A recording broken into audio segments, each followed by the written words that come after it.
So in this video, Kurt Caz and another popular travel YouTuber who goes by the name of Mulvey are in Thailand doing a podcast interview.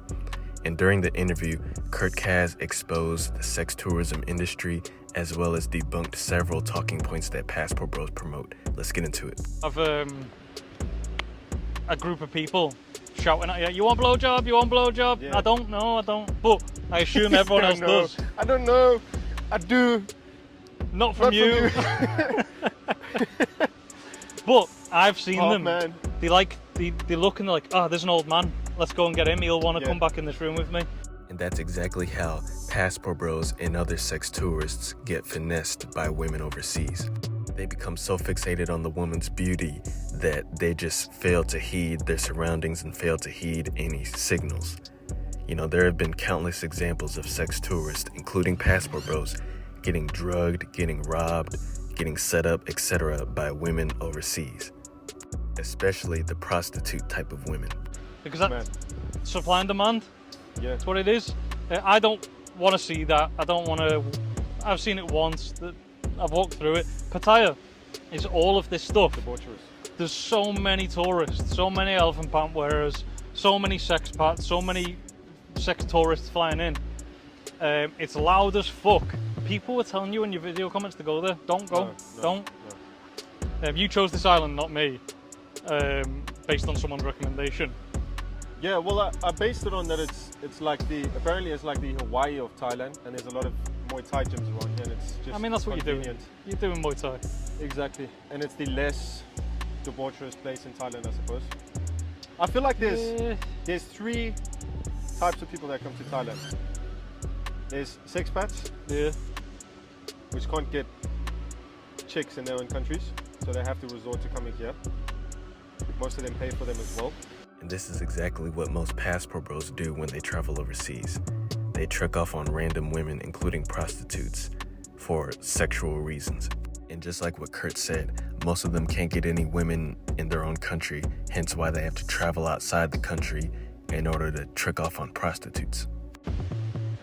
Then there's smelly backpackers, and then there's just young couples that can afford to come here. Yeah. That this is one of the cheaper holiday destinations. Yeah.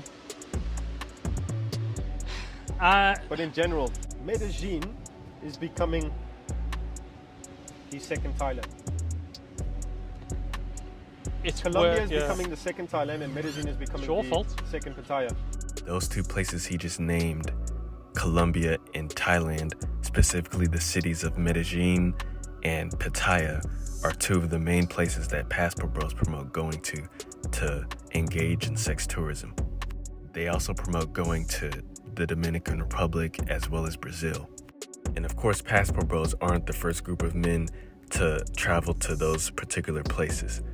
There have been many other groups of sex tourists, including white men, Hispanic men, Asian men, etc., that have been doing the same thing. But here recently, these Passport Bros, which mainly consist of black men, have been romanticizing these destinations and plastering it all over social media. Other groups of sex tourists, excluding Passport Bros, usually don't broadcast their travels and broadcast the actions that they participate in while traveling. But here recently, these Passport Bros have gotten on social media and basically just openly promoting sex tourism. And it's horrible. If you're watching this, don't go to Medellin for sex tourism to bang chicks and pay for it because you can't get chicks in your country. Stop doing that. You're ruining the country. Stop giving scammers money. Stop overpaying for things because you're just ruining it. For those of you unfamiliar with this story, a popular Passport Bro here on YouTube who goes by the name of Austin Holloman just got ran out of Brazil for promoting sexualization and fetishizing the Brazilian women. And Brazilians, both male and female, got together and publicly condemned him on social media to the point that local celebrities and local politicians were condemning him and calling him out. And he eventually, after all this backlash, he eventually fled to Thailand, where he resides now. Not Stop only tipping for Colombians, $20 for everything. That is a very American thing to do. Yeah. Go to a country and buy a bread, buy a croissant that costs $1. You're like, oh, he's so nice, lovely Colombian guy. Here's $50. Now that Colombian guy behind in the bakery is going to say, every gringo, every extranjero, foreigner, is going to give me $50. So they start raising prices first on their goods and their products or services, and then they start expecting these tips from everybody. Yeah. And then they start saying tip, tip, tip. You'll notice in Latin America, you'll have kids come up to you and be like, tip, tip, tip. Where do they learn that from? They don't learn that from themselves. They learn that from foreigners coming there and flashing and throwing money around. It's nice to be generous, but one, you're ruining it for those people in those countries, because there's a place in Medellin called El Poblado. It's a very nice. I never went. It's a very nice. I will go next time. Yeah, it's a very nice area of Medellin, very popular, and it is kind of a red light district. And when I first arrived in Colombia, I barely saw tourists there. I saw a few. It was just Colombians. It was full of Colombians. Now you go there, you'll barely see any Colombians and you'll just see tourists. So what's happened? The prices are going up. Hotels have shot up. Apartments have shot up. Airbnbs are more expensive. Everything in general has gotten more expensive because more and more foreigners. Now the locals can't go to El Poblado and enjoy a beer because it's more expensive, or they can't rent a place there. So if they come from Cartagena, another city in Colombia, they can't go and stay in El Poblado because gentrification. Can't afford it. Look how ironic that is when you mention gentrification. These same passport bros, some of them may live in a city where their neighborhoods or where their part of town is getting gentrified. Meanwhile, they're going overseas and doing the exact same thing, gentrifying other people's lands. They're going through all this trouble for the sole purpose of sex tourism. And of course, passport bros, like I've said before, passport bros aren't the only group of sex tourists. You have other races of men who are sex tourists as well. And those other groups of sex tourists are more than likely the inspiration for these black men, aka passport bros, who are going overseas to become sex tourists. And that's what I'm trying to get across here, is Colombia is becoming the next Thailand rapidly.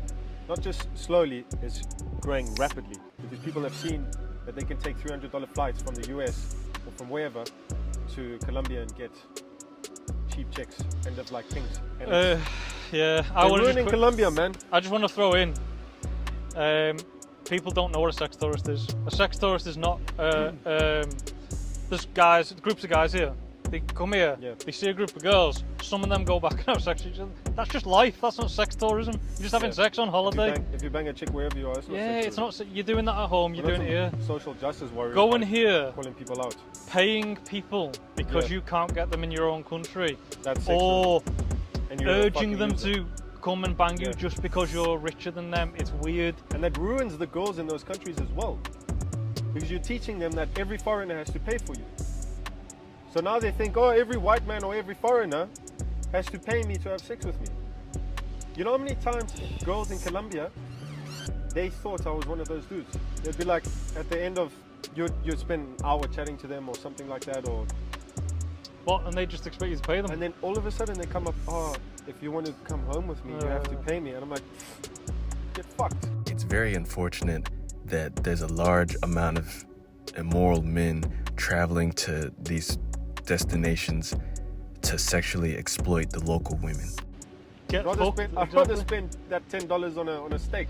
I would rather shit in my hands and clap than pay a girl. Just go and have a wank. You can't. It's for free. It's free.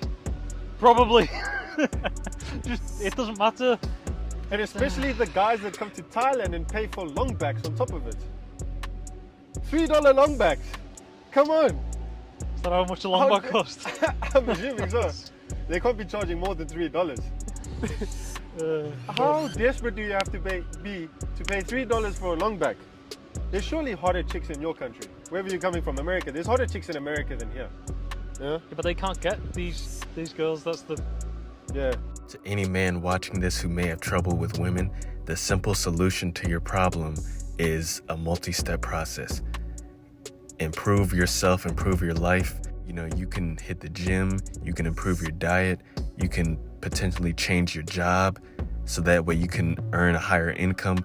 Just do something instead of trying to fly overseas to become a sex tourist. That's completely immoral. There's about 170 million women in America.